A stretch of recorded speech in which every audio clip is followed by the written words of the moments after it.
Hello, my dear students. I am Gyan Pandey. I am going to take physics classes in S orbit. हमने online start किया है, तो physics में आप कैसे कर रहे हैं, क्या करना है। आपको पता है जेई का एग्ज़ाम है, दो तीन दिन दिए हैं जुलाई में, और 26 जुलाई को नीट का है। सो उसी से रिलेटेड हम कुछ टॉपिक्स डिस्कस कर रहे हैं और होपफुली आप एंजॉय करेंगे। देखिए, let's we start. What is the accelerations? What is the accelerations? Acceleration word क्या है?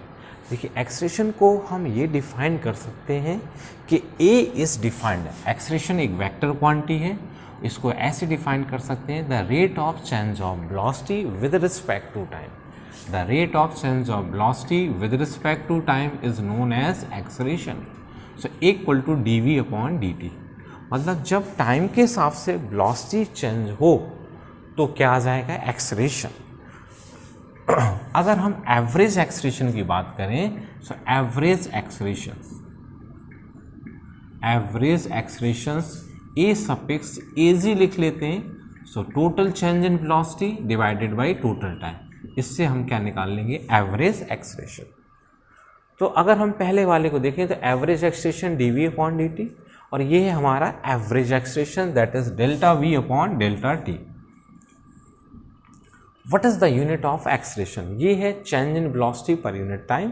तो वेलोसिटी का यूनिट होता है मीटर पर सेकेंड, टाइम है सेकेंड, सो एक्सेलरेशन का यूनिट होगा that will B metre per second square. इसको हम ऐसे रख सकते हैं, metre per second into second. For example अगर किसी पार्टिकल का एक्सेलरेशन है 5 मीटर पर सेकेंड स्क्वायर, हम इसको ऐसे लिख सकते हैं 5 metre divide by second into second. मतलब इन एवरी 1 सेकेंड स्पीड किससे चेंजेस हो रही है? 5 metre per second. In every 1 second speed change हो रही है 5 से। So that is the acceleration, 5 metre per, हर एक सेकेंड में स्पीड किससे बढ़ जाएगी? 5 metre per second. This is the acceleration. Acceleration वो क्वांटिटी है जो स्पीड को बढ़ाएगी। मैंने क्या कहा? एक्सेलरेशन वो क्वांटिटी है जो स्पीड को बढ़ाएगी। तो मान लेते जैसे t बराबर 0 पे 5 है किसी की वेलोसिटी और एक्सेलरेशन 5 मीटर पर सेकेंड है, तो t बराबर 0 पे, तो t बराबर 1 सेकेंड में स्पीड कितनी हो जाएगी? 10। अगले t इक्वल टू 2 सेकेंड में कितनी हो जाएगी? That will B 15। इस तरीके से एक्सेलरेशन वो क्वांटिटी जो स्पीड को बढ़ाएगी। अब एक टर्म से retardation. What do you stand by retardation? What is the retardation? मेरे हिसाब से ये कहना सही नहीं है कि negative acceleration is known as retardation. Retardation वो क्वांटिटी है, that quantity if as the time passes the speed of the particle is decreasing, if as the time passes speed of the particle is decreasing, well speed is decreasing, it means particle is slowing down, then this situation is known as retardation. तो अगर किसी particle में retardation है तो as the time passes speed of the particle is decreasing. Let's, मैंने अगर ये ऐसे कहें कि ये पार्टिकल है, तो अगर सपोज दैट इसकी वेलोसिटी ये है, हमेशा एक्सेलरेशन से कैसे होगा? अपोजिट। तो अगर पार्टिकल की वेलोसिटी पॉजिटिव डायरेक्शन में है, तो अगर ये रिटार्डेशन है तो कहाँ की ओर होगा? Negative acceleration. मतलब if v is greater than 0, तो रिटार्डेशन के केस में a should be less than 0। If v is less than 0, अगर वेलोसिटी नेगेटिव है तो एक्सेलरेशन क्या हो जाएगा? Positive. Acceleration is greater than 0। It means when acceleration vector is opposite to the velocity, then as the time passes speed of the particle is decreasing, that is particle is slowing down. This situation is known as retardation. तो ये आप बिल्कुल याद रखें, ये हमारी retardation और this is the acceleration. तो ये कहना सही नहीं कि negative acceleration is known as retardation. देखिए यहाँ एक्सेलरेशन पॉजिटिव है, तब भी सिचुएशन कौन सी है? रिटार्डेशन। जबकि एक्सेलरेशन के केस में बोथ वेलोसिटी और एक्सेलरेशन दोनों ही कैसे रहेंगे? या तो पॉजिटिव रहेंगे या तो नेगेटिव रहेंगे।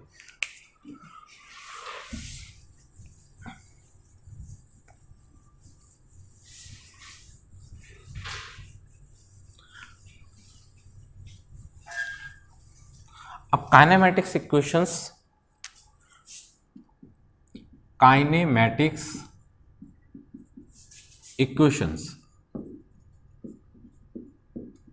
यू नो काइनेमेटिक्स इक्वेशंस, हमें बहुत उसमें कैसे डेरिवेशन है ये आपने 11th में भी किया होगा।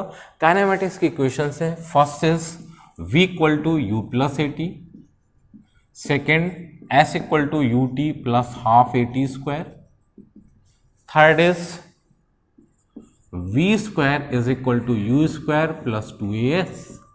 These are three kinematics equation. याद रखिए तीन इक्वेशंस तभी अप्लाई होंगे when acceleration is constant, that is as the time passes acceleration should be constant. ना टाइम के हिसाब से चेंज होना चाहिए, ना पोजीशन के हिसाब से, ना ही velocity. Acceleration should be remain constant, तभी हम अप्लाई कर सकते हैं।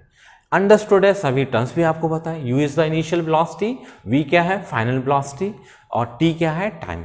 जब ये क्वेश्चंस डिराइव किए गए थे तो ये माना गया कि particle travel in a straight line and does not retrace its path. तो अगर हम s को या डिस्टेंस कहते हैं, डिस्प्लेसमेंट कहते हैं, कोई फर्क नहीं पड़ता।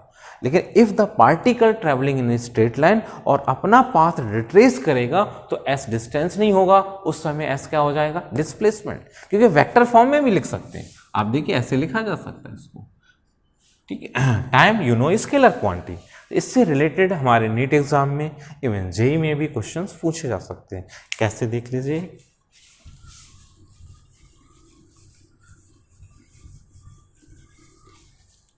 Late us a particle moves from A to B, A पे particle A to B with uniform acceleration. A पे है, इसके पास स्पीड v1, और जब पार्टिकल b पे है तो इसकी स्पीड क्या है v2। c is the mid point of a b, ये c है, और we have to find the what is the speed at c। So we have to find the value of c। Let us हम मान लेते हैं c पे speed क्या है vc। फिर से एक बार मैं क्वेश्चन रिपीट कर देता हूं। Particle moves from A to B in a straight line with uniform acceleration. The speed at A is v1, B is v2, C is the midpoint. Then what is the speed at the midpoint? हमें ये निकालना है। तो आप मान लीजिए A से B की डिस्टेंस हमने मान ली है, दिस डिस्टेंस इज S। तो ऑब्वियसली अंडरस्टूड है कि AC कितना होगा S/2 और CB भी हमारा कितना होगा S/2। हम बात करते हैं A to C। So let us A to C की बात कर लेते हैं। सो A to C, अगर हम A to C की बात करें, काइनेमेटिक्स की थर्ड इक्वेशन अप्लाई कर देते हैं, तो C पे जो स्पीड होगी वो फाइनल स्पीड होगी, ये इनिशियल स्पीड होगी।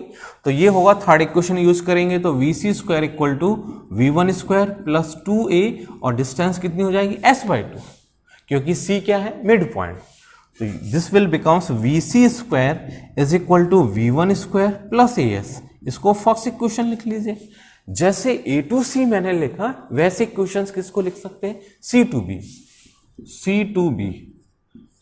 तो B पे स्पीड क्या होगी final, so that will becomes v2 square is equal to vc square plus 2a, distance है S/2, 2 से 2 कैंसिल, और v2 स्क्वायर इक्वल टू हो जाएगा vc square plus as। This is equations 2। अब आया ना तो हमें A दिया गया है और ना ही S, बस हमें तो गिवन टर्म्स में है। तो देखिए फर्स्ट इक्वेशन से as की वैल्यू निकाल के किस में पुट कर देते हैं इक्वेशंस 2 में। फर्स्ट इक्वेशन से जो as की वैल्यू होगी vc square minus v1 square.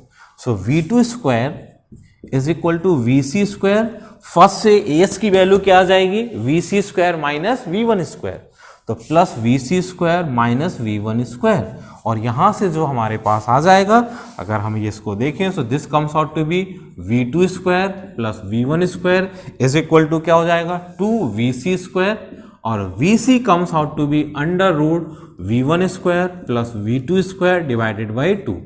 So this is the speed at mid point. So this will be the answer. 4 option अगर आपको दिए होंगे, so this will be the under root v1 square plus v2 square divided by 2।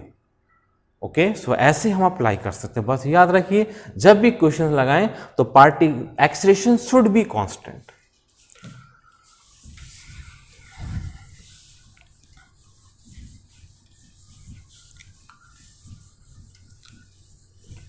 एक simple questions लेते हैं बहुत basics में। देखिए, let us, this is the bus और एक यहां पे कोई स्कूटरिस्ट, the person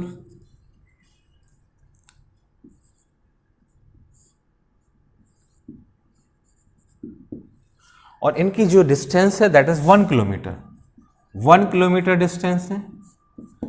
now bus start moving with uniform speed 10 metre per second, 10 metre per second.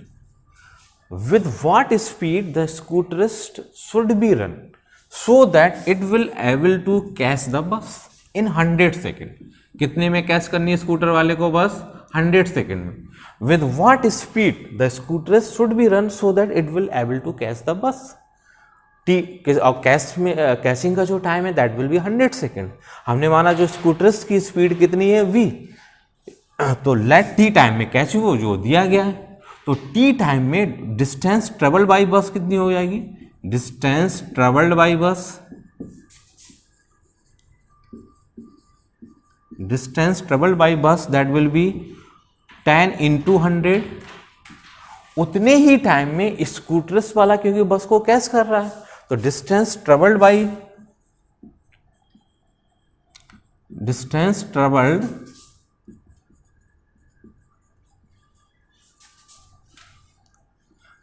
By स्कूटरिस्ट क्या हो जाएगा? डिस्टेंस ट्रेवल्ड बाई स्कूटरिस्ट पहले तो 1 किलोमीटर, 1 किलोमीटर मीन्स 1000 प्लस, मैंने इसकी स्पीड क्या मानी? v, कैचिंग हो रही टी टाइम में, तो 1000 प्लस 100 इंटू इसकी स्पीड हमने क्या मान ली? v, क्योंकि स्कूटरिस्ट वाला बस को कैच कर रहा है तो दोनों ही डिस्टेंस क्या होंगी? बराबर। इसको बराबर कर देते हैं। सॉरी, ये 100 नहीं होगा, इसमें इसकी स्पीड तो 100 प्लस v है। This is the distance travel by the scooterist. और अब ये क्योंकि कैचिंग कर रहा है तो फॉर कैचिंग के लिए क्या होगा?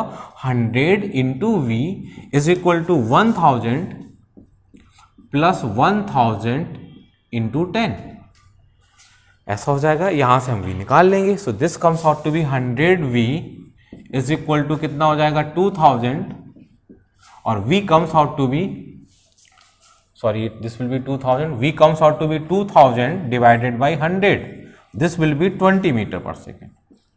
So what is the speed of a scooterist? That will be 20 meter per second. I think you understand this. तो ये काइनेमेटिक्स के क्वेश्चंस हैं, इसको हम वर्टिकल में भी अप्लाई कर सकते हैं। वर्टिकल में कैसे लिखें इसको?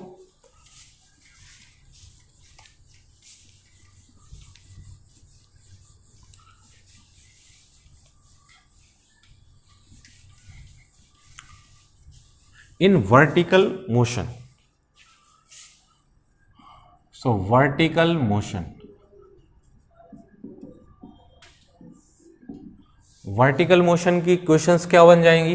पहली क्वेश्चंस बन जाएगी v equal to u plus g t, second s equal to u t plus half g t square, third is v square is equal to u square plus 2gh। यहां you know u initial velocity, v final velocity, g acceleration due to gravity और t is time. g की value अगर वो 10 दे देंगे तो हम 10 metre पर second ले सकते हैं आप, otherwise you can take g equal to 9.8, आपको ये लेनी ही पड़ेगी अगर वो g 10 नहीं देते, 9.8 मीटर पर सेकंड स्क्वायर। जब ये क्वेश्चंस को अप्लाई करें, फिर से वेलोसिटी है, फाइनल वेलोसिटी, इनिशियल वेलोसिटी, ये acceleration due to gravity, all these are a vector quantity, so it have unique direction. So जब हम वर्टिकल मोशन की स्टडी की बात करेंगे तो take vertical upward direction as a positive, तो vertically downward direction is taken as negative. अब आप देखिए, अब vertically upward, g acceleration due to gravity है, it is continuously acting in downward direction. Whether particle is going upward और downward, g continuously acting in downward direction, so it is always taken as negative. ये question arise नहीं हुआ कि sir upward है तो जी positive ले लें, downward है तो जी नेगेटिव, ऐसा नहीं. G continuously taken as negative whether particle is going upward और downward, because g is continuously acting in downward direction. तो ऐसे हम अप्लाई करेंगे जी की डायरेक्शन को देखते हुए. देखिए इस पे क्वेश्चंस करते हैं.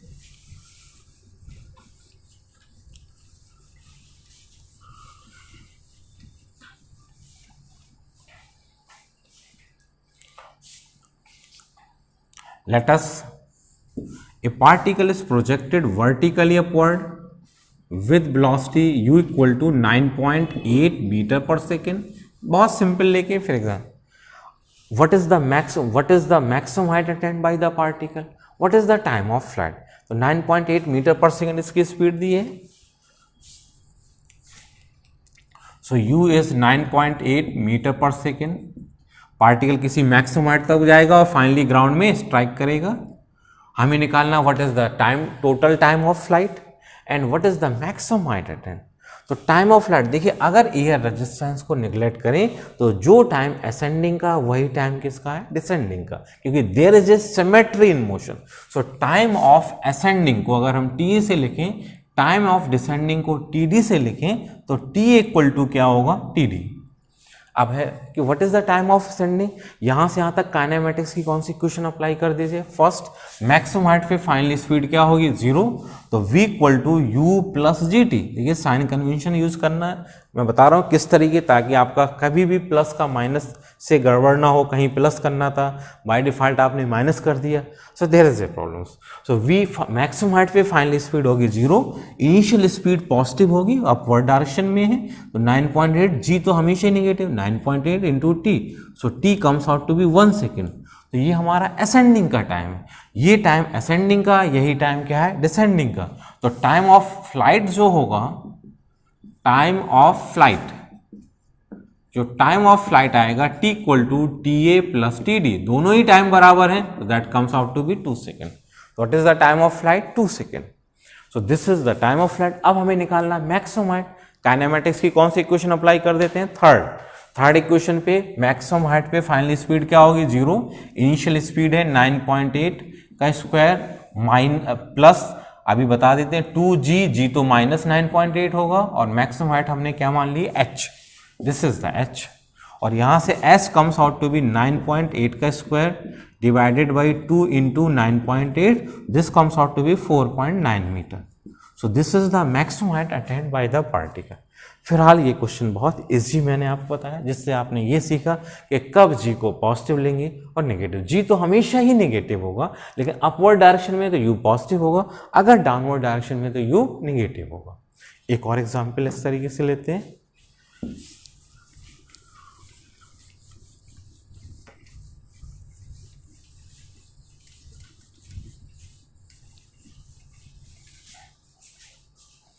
Let us, this is the building we have.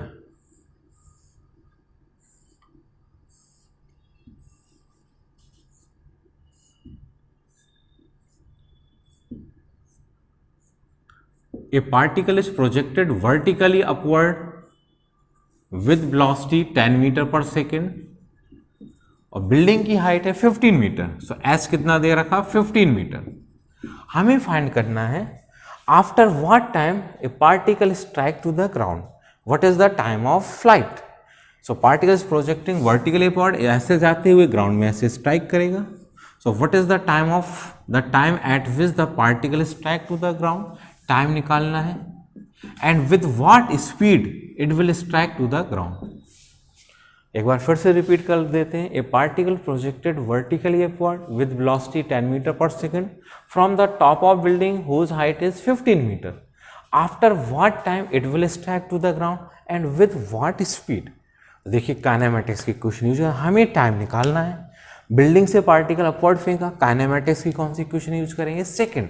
जब भी टाइम निकालना हो सेकंड इक्वेशन, आपको इनिशियल वेलोसिटी दे रखी है और हाइट, तो s equal to u t plus half g t square, ऐसे हम लिखेंगे। अब पार्टिकल यहां से फेंका गया और डाउन गया, तो आपकी अगर स्टार्टिंग पॉइंट से पार्टिकल डाउन जा रहा है तो एस क्या होगा, नेगेटिव, क्योंकि स्टार्टिंग पॉइंट से कहां गया, down. So -15 is equal to initial velocity कितनी है, 10 इंटू टी, टाइम हमने क्या माना है, टी, और जी तो हमेशा नेगेटिव है, लेट अस जी की वैल्यू है 10 मीटर पर सेकेंड स्क्वायर, तो -12 g is 10 into t square. So this will becomes -15 is equal to 10t minus 5t square. We can write -3 is equal to 2t minus t square. So this will becomes t square minus 2t minus 3 equal to 0. ये quadratic equations है, यहाँ दो value time की आएगी, एक positive होगी जो acceptable होगी और दूसरी वैल्यू क्या होगी, नेगेटिव, उसको हम नहीं लेंगे। इसके फैक्टर कर लेते हैं, t square minus 3t plus t minus 3 equal to 0, तो t minus 3 plus 1 t minus 3 equal to 0, so that will becomes, एक ब्रैकेट में आएगा टी माइनस 3 और दूसरे में t plus 1 is equal to 0, तो टी इक्वल टू होगा 3 second और दूसरा आएगा टी इक्वल टू -1 सेकेंड, ये not acceptable. So after what time the particle will reach to the ground? That will be 3 seconds. So answer will be 3 seconds. अब हमें निकालना है with what speed it is tracked to the ground. Speed क्या होगी? तो time निकाल चुके हैं, काइनेमेटिक्स की थर्ड इक्वेशन फर्स्ट भी लगा सकते हैं, या आप चाहें तो केवल अगर स्पीड पूछिए तो थर्ड इक्वेशन अप्लाई कर लीजिए। चलिए केवल स्पीड को अगर निकालना तो थर्ड इक्वेशन अप्लाई कर दीजिए, v square is equal to initial speed है 10 का square minus plus 2g minus 10 और एस बी क्या होगा, minus 15। So this will become v square equal to 100 plus कितना हो जाएगा ये 300, so this will becomes, so that will becomes v square equal to 400 and v is becomes 20 metre per second. So with what speed it is strike to the ground, that will be 20। 10 से फेंका था, कितनी speed से strike करेगा, 20। सो that is ठीक है। अगर आप काइनेमेटिक्स की मान लीजिए फर्स्ट इक्वेशन भी यूज करते तो वहां से भी आता। फर्स्ट इक्वेशन है v equal to u plus g t, so v equal to u हमारे पास है 10, g होगा u है प्लस 10 और g हमारे पास है, g तो हमेशा निगेटिव होगा और t की वैल्यू कितनी आई है 3, तो this comes out to be -20। Minus sign only indicate that कि जब पार्टिकल ग्राउंड में स्ट्राइक करेगा तो उसकी वेलोसिटी कहाँ होगी, डाउनवर्ड। ठीक है, तो वेलोसिटी डाउनवर्ड है, स्पीड तो कैन नेवर बी नेगेटिव, तो स्पीड कितनी हो जाएगी 20। तो इस तरीके से देखिए हम कर सकते हैं।